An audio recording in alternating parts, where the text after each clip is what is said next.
Kalau korang jumpa setup breakout kotak Picasso combination dengan chart pattern macam ni, korang entry je, korang jangan takut. Confirm boleh pergi sampai beribu pips. Setup ni collect daripada zone and running almost 1400 pips.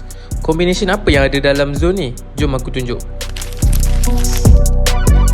So first, macam biasa, apa-apa setup sekalipun kita akan guna setup breakout kotak Picasso, di mana satu support yang berjaya breakout satu resistance dan juga ada satu confirmation candle engulfing.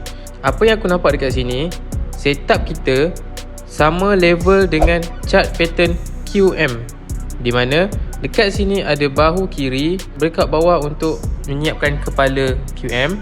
Kemudian dia breakout level bahu kiri tadi, and bila dia sampai dalam zone kita, zone QM sama paras dengan zone breakout. Jadi setup ini sangat-sangat strong, di mana kita ada satu setup breakout kotak Picasso combination yang sama level dengan setup QM. Satu lagi confirmation untuk aku tahu bahawa setup aku adalah strong setup, di mana dekat sini aku nampak ada satu trend line uptrend. Jadi setup kita ada 3 confluence, which is setup kotak Picasso, level QM dan juga level trend line.